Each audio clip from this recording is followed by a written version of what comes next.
speak it. We will hear and speak it. Read and write it too. Read and write it too. Nirmiti centre for learning resources Pune. We learn English. आओ अंग्रेजी सीखें। पाठ 34।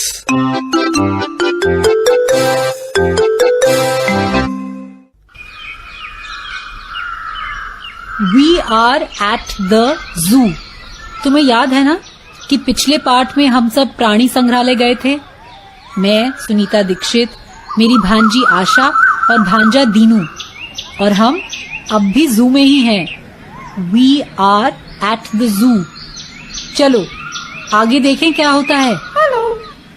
किसने कहा hello? Hello. मुझे तो कोई दिखाई नहीं दे रहा। कौन हो सकता है? Hello hello.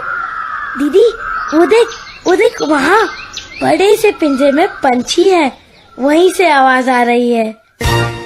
श्रोताओं, पहचानो तो जरा किसकी आवाज हो सकती है। हिंदी में भी बता सकते हो। हेलो। तोता। लेकिन तोता तो हरे रंग का होता है। ये पंछी तो कितना रंग बिरंगा है। हाँ, वो देखो लिखा है अफ्रीकन पैरेट। अफ्रीका से आया है वो।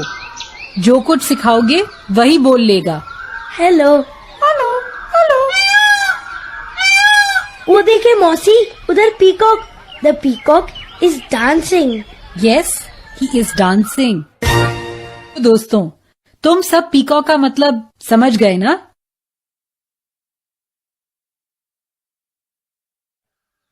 यस, पीकॉक मतलब मोर। सुनीता मौसी, वहाँ पर लंबे पैरों वाले पक्षी हैं। हाँ, ये देखो यहाँ लिखा है ostrich. Yes, that's an ostrich. Look at its long legs. Long मतलब क्या? लॉन्ग मतलब लंबा, लॉन्ग लेग्स मतलब लंबे पैर। इतने लंबे पैरों वाला पक्षी मैंने कभी नहीं देखा। श्रोताओं, तुमने पहचाना क्या? ऑस्ट्रिच मतलब क्या है? ये लंबे पैरों वाला पक्षी कौन सा है?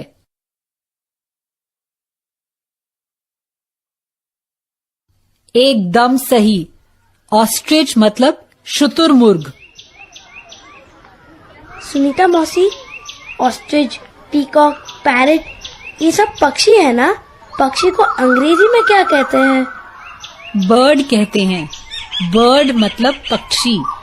अ parrot is a bird. A peacock is a bird. A tiger is an animal. Yes, animal मतलब जानवर।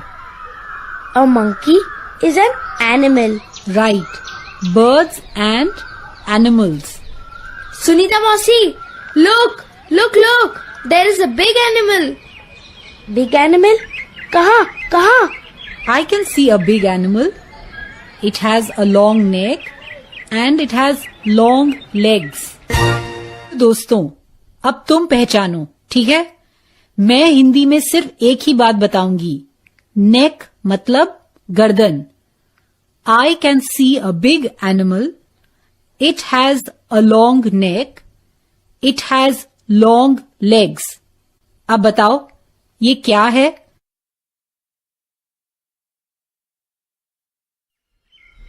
Giraffe. I can see a giraffe. Yes, giraffe. वो कितने स्वाद से पेड़ की पत्तियां खा रहा है। He is eating a tree. क्या कहा? पेड़ खा रहा है? अरे वो तो सिर्फ पत्तियां खा रहा है। दीनू, तू कुछ भी बोल देता है। He is eating leaves. पत्तियों को कहते हैं leaves. He is eating leaves. He has a long neck. उसकी गर्दन लंबी है, इसीलिए वो पेड़ की फुनगी पर लगी कोमल पत्तियां खा सकता है। सुनीता मौसी, can I sit on the giraffe? No, you can't. Giraffe हाथी जैसा नहीं होता है। वो तुझे अपनी पीठ पर नहीं बिठा पाएगा। श्रोताओं, तुमने पहचाना क्या? ये कौन सा जानवर है? अंग्रेजी में बताओ।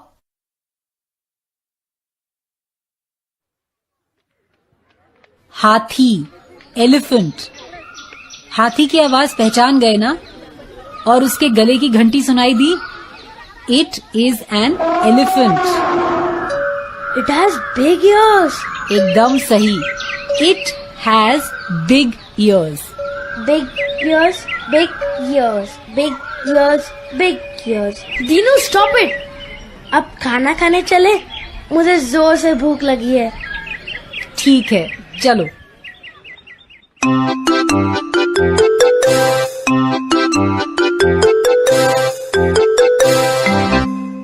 आज के पाठ में सुने हुए कुछ नए अंग्रेजी शब्द और वाक्य अब आप दोबारा सुन पाएंगे। ध्यान से सुनिएगा। हम बहुत धीरे धीरे बोलेंगे। टीचर जी, आप इन वाक्यों को नोटबुक में लिख लेंगे ना, ताकि अगले भाग में बच्चों से अभ्यास कराने में आपको सुविधा रहे। एनिमल्स मतलब जानवर। These are animals. Elephant, giraffe, zebra. Birds मतलब पक्षी। Parrot, ostrich, peacock. These are birds. The elephant has big ears. The giraffe has a long neck. It has long legs.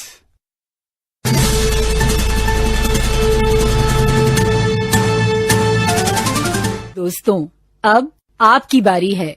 School में या घर में, आप जहां भी हों, मेरे कहे अनुसार ही बोलिएगा, बिना किसी शर्म के, बिना किसी डर के। इसी तरह बोलते बोलते आपकी अंग्रेजी सुधर संवर जाएगी। आज हम कुछ जानवरों और पक्षियों के अंग्रेजी नाम बोलना सीखेंगे। मैं हर नाम हिंदी में कहूंगी और तुम सब उसका अंग्रेजी नाम बताना।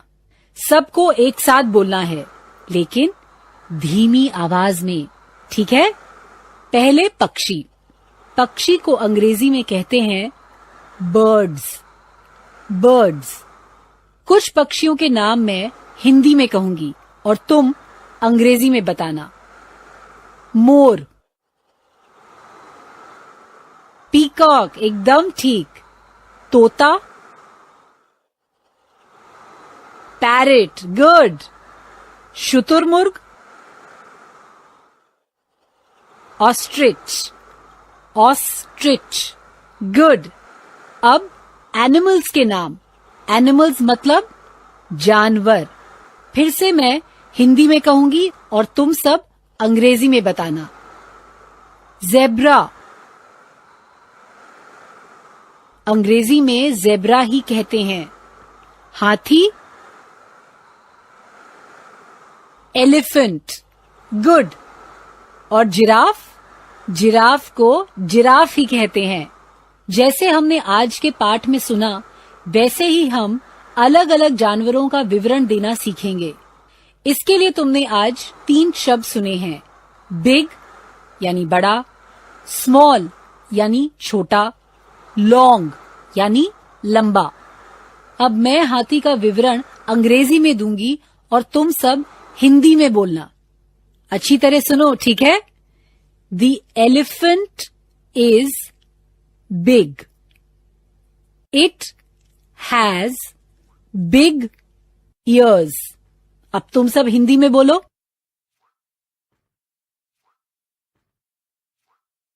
हाथी बड़ा है, उसके कान बड़े हैं। सही? अभी जो अंग्रेजी वाक्य तुमने सुना, इट हैज बिग ईयर्स, उसमें इट शब्द आया है। जानवर और पक्षी के लिए हम कई बार इट इस्तेमाल करते हैं। अब तुम भी इट से कुछ वाक्य बनाओगे? तो शुरू करो।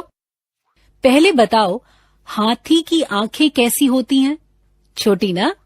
फिर ये वाक्य तुम अंग्रेजी में बोलो, सब एक साथ बोलना, लेकिन धीरे से। उसकी आंखें छोटी हैं। इट हैज, ऐसे शुरुआत करो।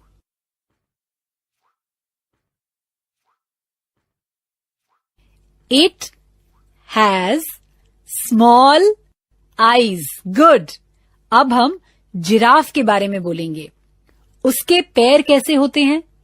तुम सब मिलकर अंग्रेजी में वाक्य बनाओ। इट हैज, ऐसी शुरुआत करना।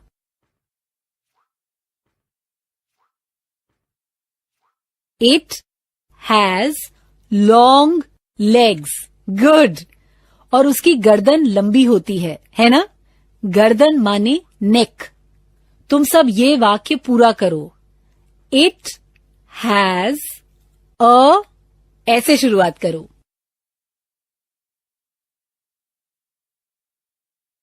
It has a long neck.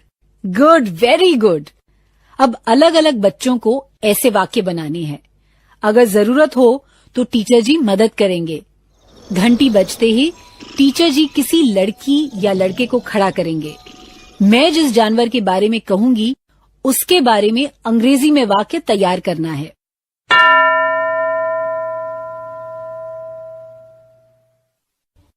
कोई खड़ा हुआ क्या? Tell me about the elephant. मुझे हाथी के बारे में कुछ बताओ। अंग्रेजी में एक वाक्य बनाओ हाथी के बारे में, ठीक है?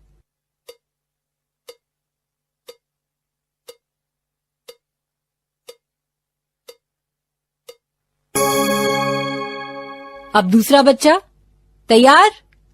Tell me about the giraffe. एक वाक्य अंग्रेजी में कहो जिराफ के बारे में।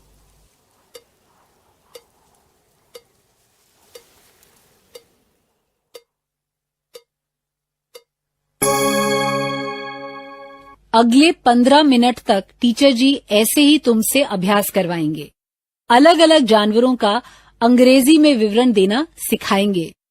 डॉग, कैट, काऊ, गोट, टाइगर, लायन, ऐसे जानवरों के बारे में तुम्हें अंग्रेजी में वाक्य बनाने हैं। आज का पाठ यहीं समाप्त हुआ। तो अब फिर मिलेंगे कब?